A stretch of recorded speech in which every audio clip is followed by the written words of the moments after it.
Frank Ocean's Siegfried off of his Blonde album that came out, I think, in 2017, 16. It's been a long time since he's dropped an album. So this song was very significant to me in terms of selecting it because when I first heard it, it was, I think, right after a breakup. I want to say a few months after, actually.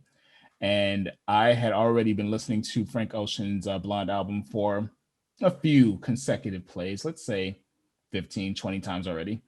But of course, like when you listen to an album, there are like certain songs that you really love, you really enjoy, you don't mind listening to on repeat. And then there are other songs that it's just like, I don't get it, or it just flew over my head, or I just didn't get the meaning behind the song.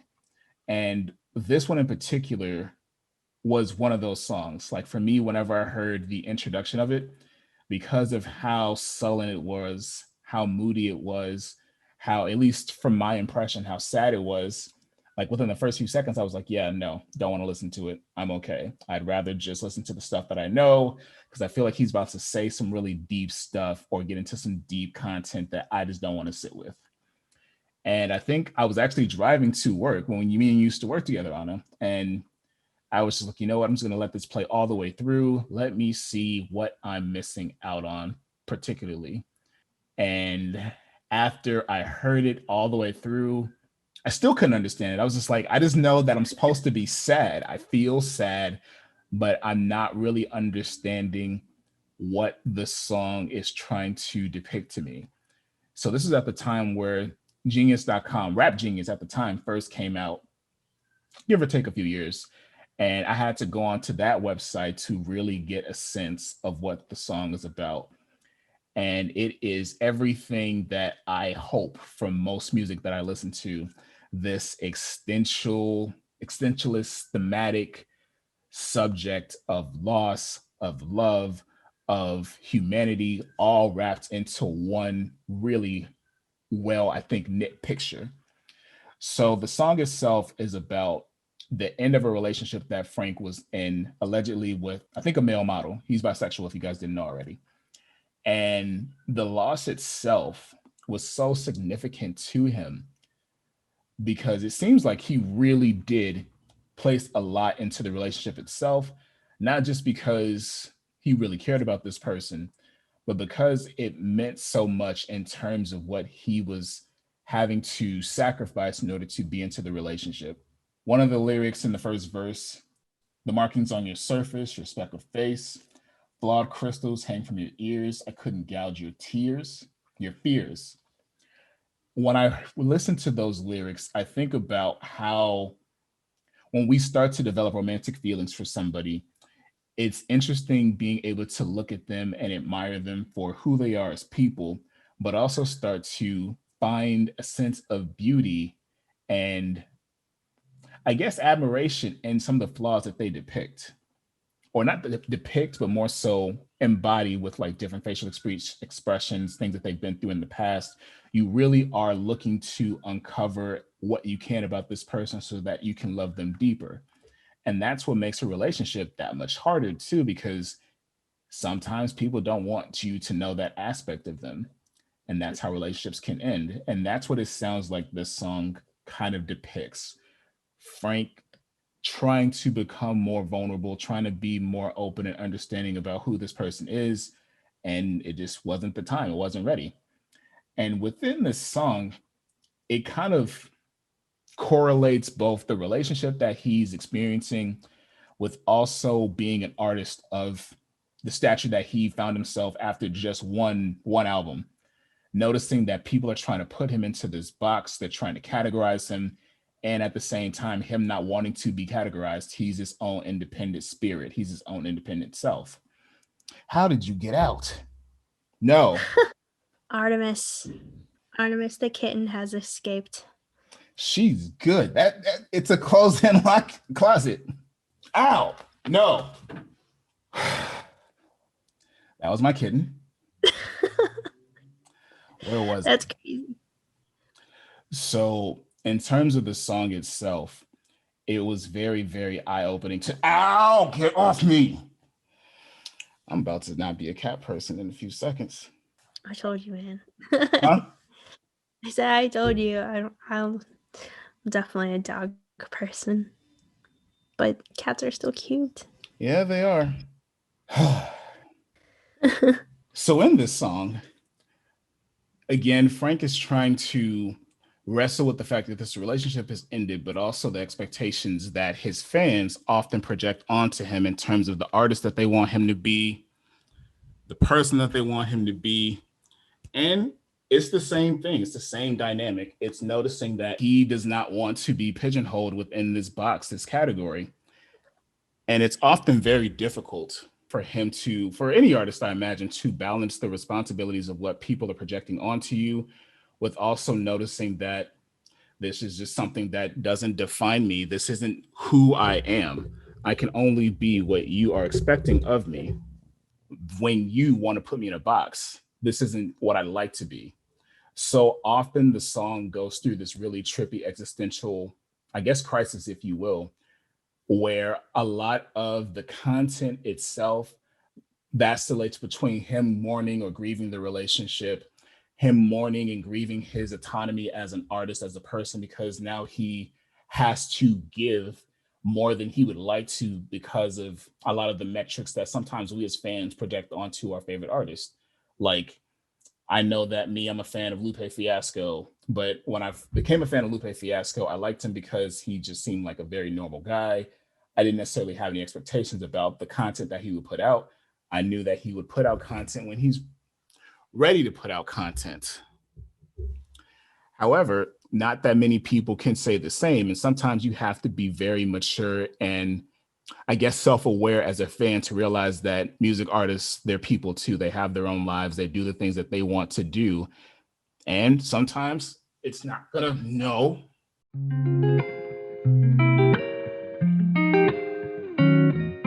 Thank you guys for taking a small little involuntary break. My kitten somehow had broken out of her kitten room and decided to join us for a bit, as you guys could see. And it worked out really well until the scratching came up. So now we're back, just the two of us. As far as where I left off with that song, again, Frank is having to not only sacrifice, but lose certain parts of his life that he wasn't necessarily expecting to. The relationship that he was trying to immerse himself within, the sense of autonomy that he had developed in kind of being his own person, but now being like a very big artist after, again, just one album. There are so many different expectations being pressed onto him that he doesn't want to necessarily subscribe to. And it all starts to manifest in this very substantial, moody, existential song where he is just, I don't know how to describe it. And that's why I like the song so much, because even when I got the understanding from genius.com, it was just me reconciling the fact like, yo, I don't even still know how to define what he did. Like he did what like some of the rappers do where he like changes the flow of what he does, the structure of the song. It like ebbs and flows between like existential sadness, but also moroseness because he's still grieving and mourning. And it's just very poignant. And towards the end of the song, I love the fact that after he's done giving more soulful R&B vibes, he goes more so into, again, flowing like a rapper. So just talking about what it's like to be in this position using very, very distinct metaphors to give people a sense of a higher level of imagination about what it's like that he's going through, but also to kind of trip and throw you off and give you the opportunity to try to interpret what he's going through. So yeah, that's what I can say really drew me into the song. The outro itself really, really makes me sad and borderline depressed. The repeat of "I'd do anything for you" in the dark over and over and over again. And it just paints the picture of how much he's trying to give and also potentially what the cost is, because now it's like he's super hyper fixated or focused on what he'd like to give, and also reconciling the fact that he can't give all of himself, nor can he expect people to give all of themselves to him. It has to be a process of willingness to engage in that. What do you have, Anna? I don't know. I think it hit me like a little differently from how you're describing. So a lot of similarities, but like a little Mm. different. I don't know. I didn't look anything up really before I read about it. Yeah. I started to, and then I was like, nah, I'm gonna try to like kind of have my own idea of what I think it is, like what it's about. I mean, I got the breakup vibe too. I got Mm. that like existential sort of like crisis of just like he's just like reflecting on his life. And to me, it sounded like he was reflecting on his life and like the way things are, the ways things have been, but also reflecting on like a life that he feels he could have had, but is almost like too afraid to. Yeah. And like, you know, those parts where I mean, he's literally saying like I'm not brave, and he's saying like maybe I should move, settle down. I guess really like the lines when he's saying like maybe I should move and settle down, two kids in a swimming pool, I'm not brave, I'd rather live outside. If these lyrics are accurate, I think Yeah. it Yeah. sounds like what he was saying. I'd rather live outside, I'd rather go to jail, I've tried hell, what would you recommend I do?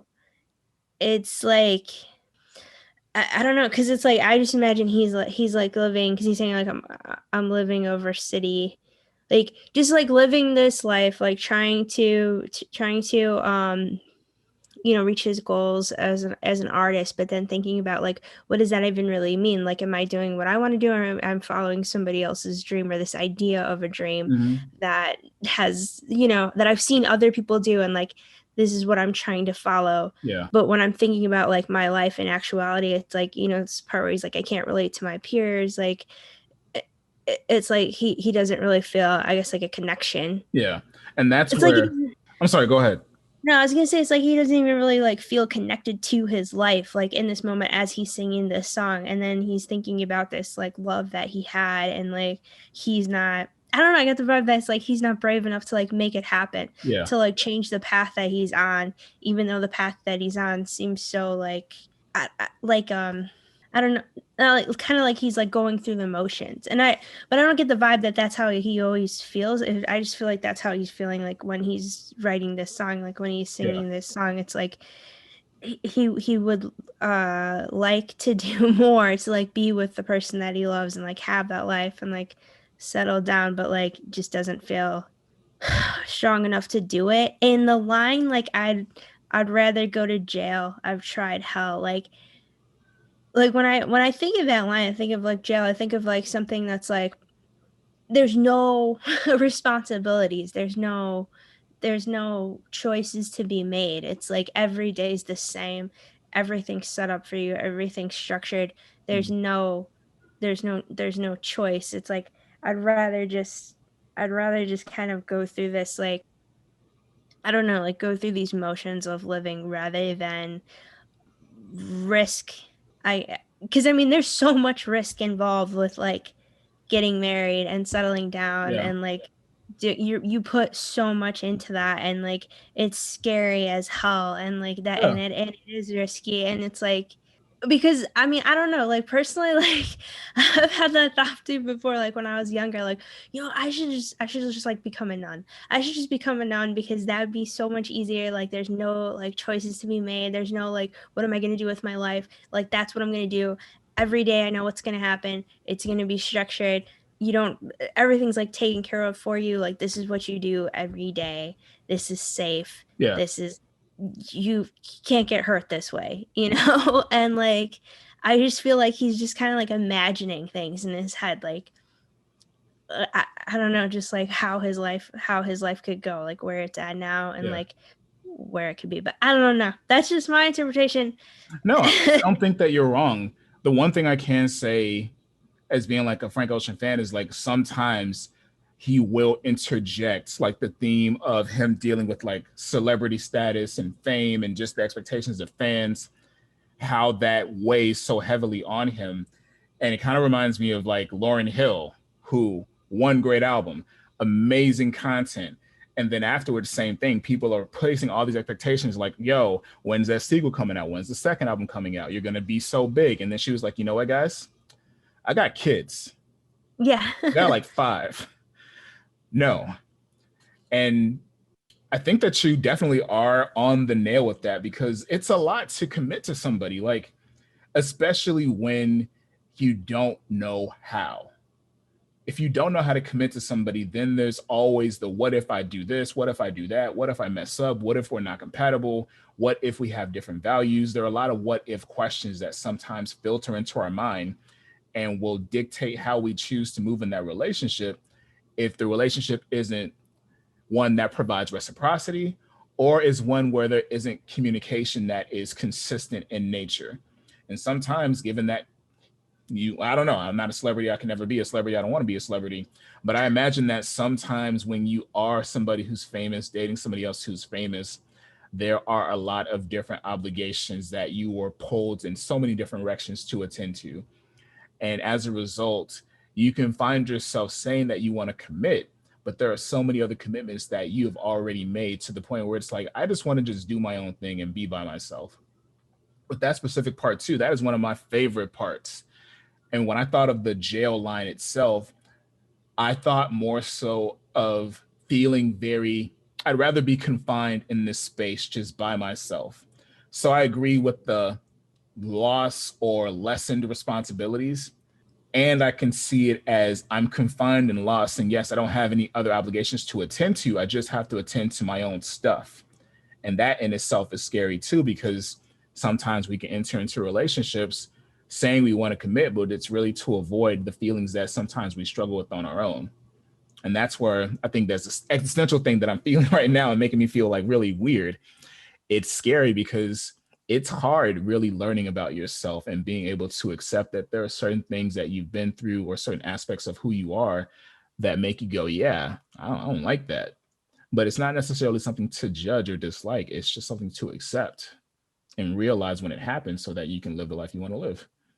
And Frank, I don't know how old he was when he put this album out. I want to say late 20s. But yeah, late 20s are a bitch because, yeah, you're starting to realize that you're not a kid anymore.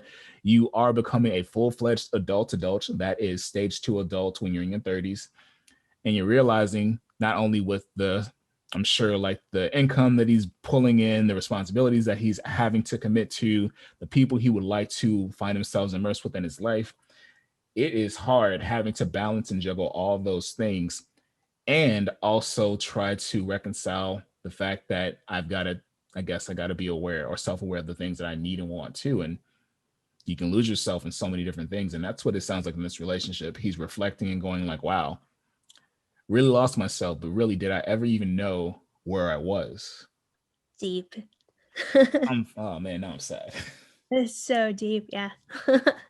But that's what this was a good song for you to pick because it's like songs to analyze, psychoanalyze. This is what it is, you know? Mm-hmm. This was a good song choice. Man, I was thinking about pulling. I mentioned Lupe Fiasco earlier for that reason because I was going to think about using his song Murals, but that song is, I still can't wrap my mind around that song. There are way too many metaphors, quadruple entendres. I'm good. I'm straight. You can always just ask him, like I did for my song. I'd rather like no. Let's go with your song. Let's go with this one, Frank. I mean, Lupe, nah. He's just too complex, man. So, are we? Is it my turn now? Are we going Yep. to? Okay. I'm ready. um, I've been really excited about this, man. I really have. I'm a huge Des Rocs fan. I love this guy. We saw, or yeah, my husband and I saw him play at Lollapalooza, the last Lollapalooza Mhm. before all the COVIDs hit. So 2019, right? 2019, yeah, right? Because there was no Damn. 20. We're in 20. Which one? Which year? What year are we in? 2021. 21. We're in 20. We're in 2021 right now. So we didn't have a 2020 Lolla. So yeah, it was 2019 Lollapalooza. That was so fun, by the way. If we went to this, what was it, like cupcake wine or something like that? Anyway, they printed our pictures on like whipped cream, but it was like on the wine slushy. Oh wow. It was wine slushy, then it was like whipped cream, and then it was like our faces on Yeah. the thing. Anyway, we saw Des Rocs. We before we go to Lala, we always listen to like all the artists. and we make like a, plan, like what shows we're gonna go see.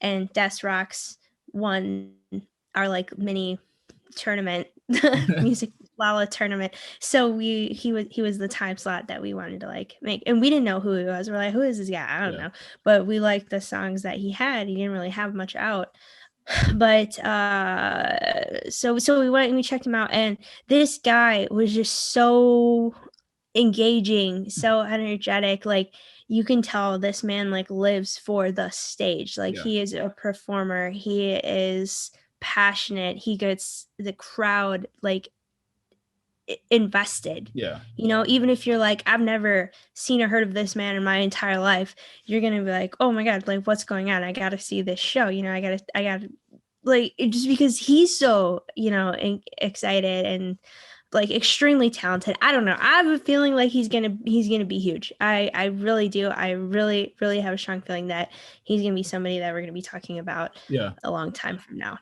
But anyway, so I'm a fan. um and Pieces is a newer song